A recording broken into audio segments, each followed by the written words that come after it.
time for one of my favorite segments, the Washington Whisperer. Tonight's Washington Whisperer takes us all the way to the state of California. The 2018 California Democratic Convention was full of drama this year. Before U.S. Senator Dianne Feinstein could finish her speech, the music began to play to indicate that she had used up her allotted time. "I guess my time is up," Feinstein conceded. The crowd responded with chants, "Time is up! Time is up!" A fitting response for a group that would go on not to endorse the 84-year-old senator's bid for re-election. What does this mean for Dianne Feinstein, a rank-and-file Democrat? What does this mean for the Democratic Party of California? What does this mean for Democrats nationwide? Well, don't worry, we have the answers here for you at this Fowler Show episode tonight. Yes, indeed, America, it is true. The California Democratic Party went on not to endorse Dianne Feinstein, which is a first time in a long time for the long-time senator who typically showed up at the party state convention, but actually had to actively work to earn her support this time. Here's the interesting thing about this. I really do believe, now mind you, Feinstein was first elected to the United States Senate in 1992. But now, the people of California are saying we've had enough. And maybe, just maybe, California speaks largely of where the Democratic Party is now. In 2016, we ran a candidate who was the heir apparent. It was her time. Remember the "I'm with her"? And then the American people rejected that. Not only did far left Democrats and the progressive movement reject that notion by endorsing and fighting for Bernie Sanders, but we now learn from Donna Brazil's book Hacks and other information that literally the old school Democratic Party rigged the system to ensure that Hillary Clinton would become the nominee. But Hillary Clinton's campaign, America, didn't pass the smell test for the American voter. And they overwhelmingly rejected Hillary Clinton in exchange for Donald Trump. Now, I know some progressives and some Hillary fights will respond to this video by saying, well, she won the popular vote. And yes, indeed, you are correct. So did Al Gore. Mind you, Al Gore was robbed. Hillary Clinton was not robbed. Hillary Clinton was not robbed. Period. Donald Trump won this presidency fair and square because Hillary was a horrible candidate who felt like she never had to campaign.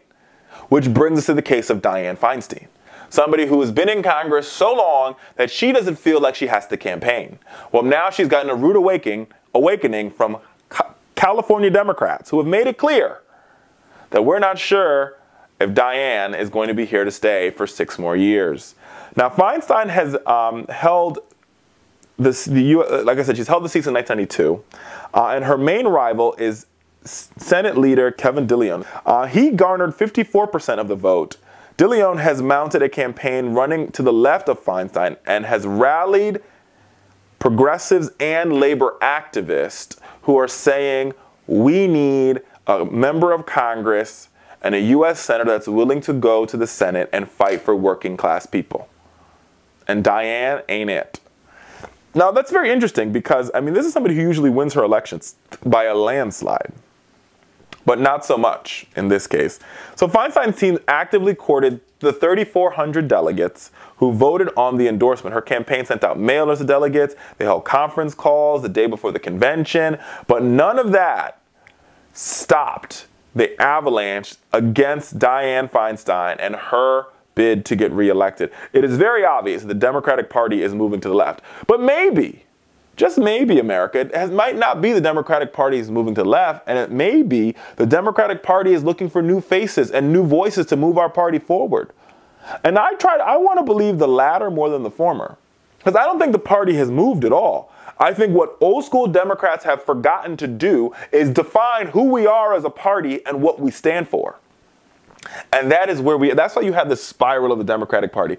And I mean, it's very clear. Everybody knows that Trump wants to build a wall. Everybody knows that Trump wants to pass an infrastructure bill. But I ask the question, do you know what Democrats want to do? And many of you are looking puzzledly at this video or looking at your radio and saying, you know, Richard, I don't have an answer to that question. And you're absolutely right, because Democrats haven't clearly defined their message. And it's not only Dianne Feinstein's fault, it's also Nancy Pelosi's fault and Chuck Schumer's fault. When we shut the government down for DACA, we were like, oh, we didn't shut the government down. But we did, and we shut it down for DACA. And we should just have said that. We are a party, America, that believes in working families. We are a party that believes the system has been rigged for far too long and the ladders of opportunity are broken for far too many Americans, especially those living in our rural and urban communities. We are a party that believes that every American should be able to have a fair day's pay for a fair day's work. We are a party that believes that the cost of prescription drugs are far too high for far too many people, and we've got to lower that. We are a party that believes that every American should be able to go to the doctor and never have to worry about the bill. We are a party that believes in investing in America's future by funding public education and ending the raid on the public coffers being taken out by charter schools and voucher programs. We are a party that believes that every American should be judged by the content of their skin and not their color, not their creed, or their citizenship status. But sadly, as clear as I am at articulating our message, Democrats in the House and Democrats in the Senate have not been so clear.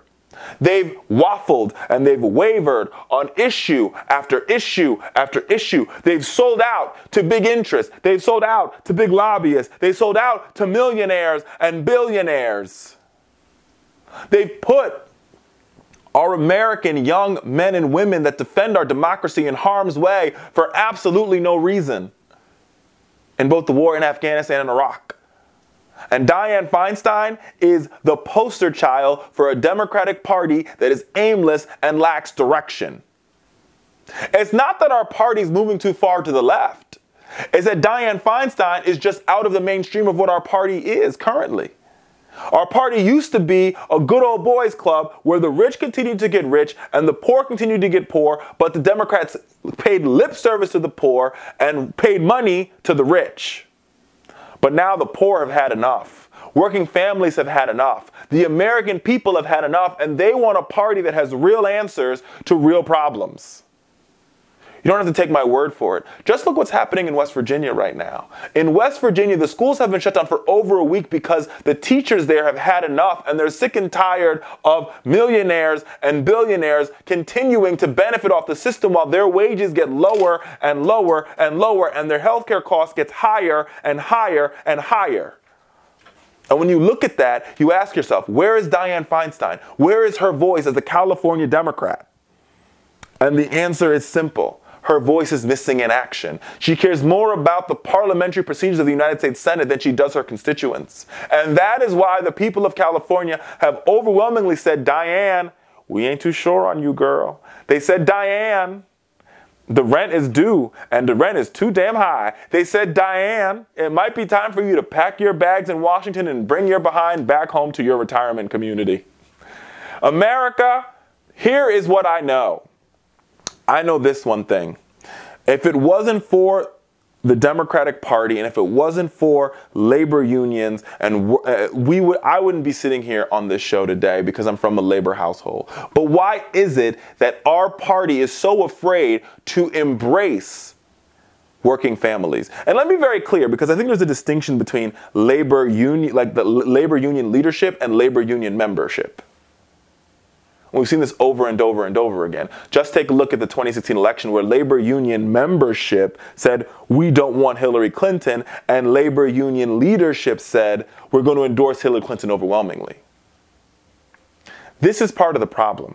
The Democratic Party and the Democratic Party elites have missed the boat when it comes to where working families and regular Americans are. And that is where Donald Trump has been able to prey on working families and blue-collar and white-collar workers for that matter. But we as a party can get these groups back if we begin to have a conversation about what matters. While I do believe that we need to pass DACA, and we need to pass DACA not today, Not yesterday, not tomorrow. We need to pass DACA today. We cannot build our entire democratic platform around DACA, because even if we make these DACA kids citizens of this country, they'll still have a hard time finding a job, and they'll still have student loan debt that's out the wazoo, and they'll still have to sit at that kitchen table and figure out how ends meet. We need to be the party of working families all across this country, no matter their color, their creed, or their citizenship. But it starts by having a conversation with these working families, figuring out their concerns, hearing their issues, and going to Washington and going to state capitol after state capitol after state capitol and trying to fix it. Democratic Party, it's time to get to work. If you are an incumbent and that is not where you are, then it's time for you to sit the hell down.